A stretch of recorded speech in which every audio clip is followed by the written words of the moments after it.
Hello बच्चों, आप सबका आपके अपने चैनल गोविंद मैथ लेक्चर्स में एक बार फिर से स्वागत है। तो प्रिय विद्यार्थियों, आज की इस क्लास में हम कक्षा 6 और 7 अंग्रेजी विषय की वर्कबुक 2023-24 के वर्कशीट नंबर 91 और वर्कशीट नंबर 92 को सॉल्व करना सीखेंगे। बच्चों, वर्कशीट नंबर 91 में हम सीखेंगे discusses and response in words in English in writing, यानी कि यहाँ पर शब्दों के माध्यम से हम अंग्रेजी के अंदर शब्दों का उपयोग करते हुए उचित जवाब देना सीखेंगे। देखो, पहला प्रश्न दिया गया है, given below are some names of places और थिंग्स। नीचे कुछ वस्तुओं के या कुछ जगहों के नाम दिए गए हैं। ठीक है, क्या दिया हुआ है? कुछ वस्तुओं अथवा कुछ जगहों के नाम दिए गए हैं। Make a pair with your friends, अपने मित्रों के साथ जोड़ा बनाइए। Speak and write names of things and objects that are related to the words given below. अपने मित्रों के साथ एक जोड़ा बनाइए। उसके बाद नीचे जो शब्द दिए गए हैं, इन शब्दों से संबंधित आपको दूसरी चीजों के नाम लिखने हैं। ठीक है, तो देखो पहला क्या दिया हुआ है, क्लासरूम। आपको क्लासरूम से संबंधित कुछ अन्य चीजों के नाम लिखने हैं। देखो, क्लासरूम से संबंधित कौन कौन सी चीजें होती है, उनके आपको यहाँ पर नाम लिखने हैं कि एक कक्षा से संबंधित कौन कौन सी चीजें होती है।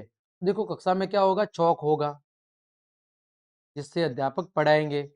ब्लैक बोर्ड होगा कक्षा में, क्या होगा, ब्लैक बोर्ड। और कक्षा में क्या होगा, और कक्षा में डस्टर होगा।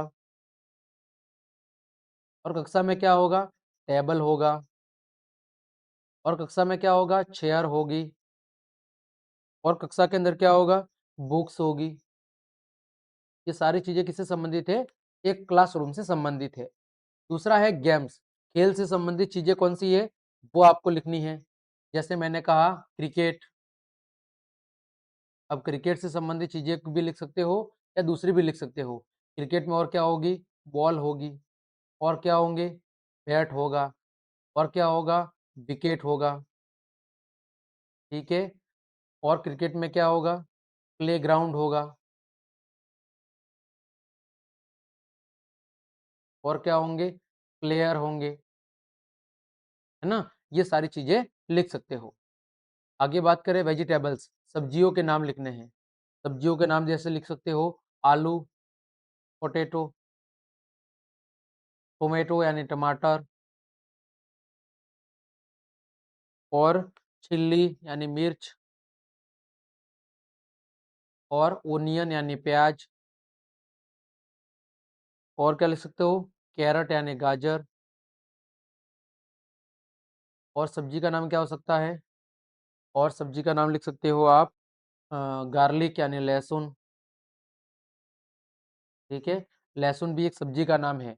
इसके अलावा और भी जो भी आपको अच्छा लगता है, वो सब्जी का नाम आप कोई भी जो आपको लग रही है आपके घर पे बनती है, वो आप लिख सकते हो। किसी भी सब्जी का नाम लिख सकते हो। ऐसा नहीं है कि जो मैंने बताया वही लिखने हैं, आप अपनी मर्जी के अनुसार दूसरी सब्जियों के नाम भी लिख सकते हो।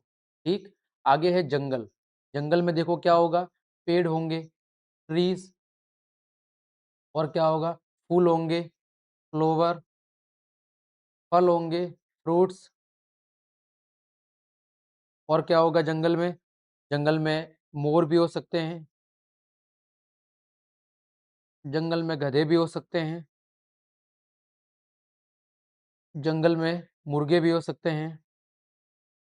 ठीक है, इसके अलावा जंगल में एलिफेंट भी हो सकते हैं। जंगल में मंकी भी हो सकते हैं। तो ये आपको कुछ नाम लिखने हैं। आगे बढ़ते हैं, वर्कशीट नंबर 92। यहाँ पर हमारा क्या गया हुआ है, हमारे सामने एक स्टोरी दी गई है। स्टोरी को अच्छे से पढ़ना है, तो उसके बाद स्टोरी पर आधारित प्रश्नों के आपको जवाब देने हैं। तो सबसे पहले हम स्टोरी को पढ़ते हैं कि स्टोरी है क्या। वंस अपॉन अ टाइम, एक समय की बात है, the animals in a jungle wanted a celebrate jungle day. एक समय की बात है कि एक जंगल के अंदर जो जानवर थे, वो सब मिलकर एक जंगल दिवस मनाना चाहते थे। सेलिब्रेट का मतलब क्या होता है, मनाना। क्या मनाना चाहते थे, जंगल दिवस। दे प्लान्ड अ फीस्ट। फीस्ट का मतलब क्या होता है, दावत। क्या होता है, दावत। दावत का मतलब है सबको खाने पर बुलाना। दे प्लान्ड अ फीस्ट, उन्होंने एक दावत की योजना बनाई। वेयर, जहां पर each animal would bring some eatable और द अदर, जहां पर प्रत्येक जानवर को खाने की कोई चीज लानी थी अथवा कोई न कोई चीज लाकर वहां पर उपस्थित होना था उस दावत के अंदर। द रैबिट सेड, सबसे पहले खरगोश ने कहा, it would bring ripe bananas, वह पके हुए केले लेकर आएगा। The deer some sugarcane, हिरण ने कहा कि मैं कुछ गन्ने लेकर आऊंगा। द हनी बीज, मधुमक्खियों ने कहा, सम हनी, वो कुछ शहद लेकर आएगी। द बियर सम फिश, भालू ने कहा कि वह कुछ मछलियां लेकर आएगा। द रैबिट सम कैरट्स, और खरगोश ने कहा कि वो क्या लेके आएगा, वो कुछ गाजर भी लेके आएगा। ठीक है, but they were afraid that the fox would come and spoil the fun, लेकिन वहां पर क्या हुआ, but there were afraid that, लेकिन वे इस बात से डरे हुए थे कि the fox would come and spoil the fun, कि यदि वहां पर लोमड़ी आ गई तो उनके सभी मजाक को क्या कर देगी, वो उनका सभी जो भी प्लान है, उनकी जो भी योजना है, उस सबको वो खराब कर देगी, नष्ट कर देगी। स्पॉइल का मतलब क्या होता है, स्पॉइल का मतलब होता है नष्ट करना या खराब करना।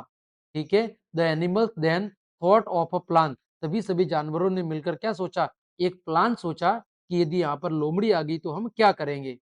दे went to the fox house, वे सब मिलकर लोमड़ी के घर पर गए। एंड स्टार्टेड टॉकिंग लाउडली, और जोर जोर से बोलने लगे।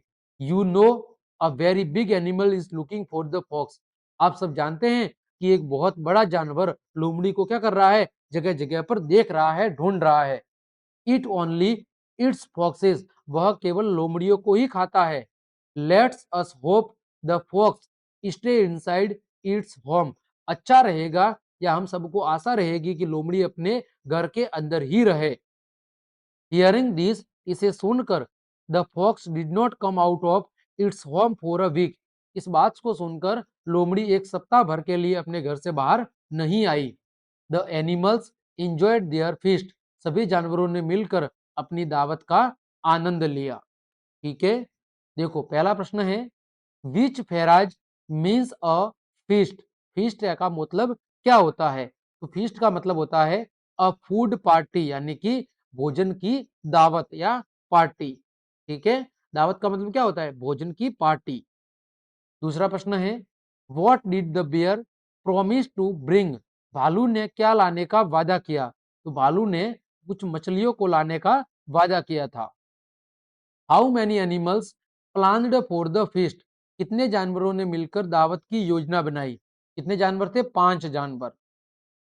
अगला, why do you think the fox did not come out of the cave, आप क्या सोचते हैं कि लोमड़ी क्या सोचकर उस गुफा से बाहर नहीं आई, तो ही वाज स्कैर्ड, वह क्या हो गई थी, तो वह काफी डर गई थी उन जानवरों की बातों को सुनकर, इस वजह से वह अपनी गुफा से बाहर नहीं आई। स्कैर्ड का मतलब क्या होता है, भयभीत यानी डरना, और केव का मतलब क्या होता है, गुफा, क्या होता है, गुफा। ठीक है, आगे question number 5, what do you think about this animals, आप इन जानवरों के बारे में क्या सोचते हैं, तो हम सोचते हैं कि वे सब क्या थे, बहुत ही ज्यादा क्लेवर यानी चतुर थे, और कैसे थे, यूनाइटेड यानी संगठित, यानी सब मिलजुल कर रहते थे, ताकि उन्होंने क्या कर दिया, सब ने मिलजुल कर लोमड़ी की समस्या को आसानी से सॉल्व कर दिया। ठीक है बच्चों, तो इस तरह हमने वर्कशीट नंबर 91 और 92 दोनों को बहुत अच्छे से सॉल्व करा दिया है। उम्मीद करता हूं दोनों वर्कशीट आपको अच्छे समझ में आई होगी। तो क्लास देखने के लिए आप सभी का धन्यवाद। यदि आपको मेरी क्लास और मेहनत पसंद आई है तो बच्चों लाइक, कमेंट, शेयर और सब्सक्राइब जरूर करें। आज के लिए इतना ही। जय हिंद, जय भारत।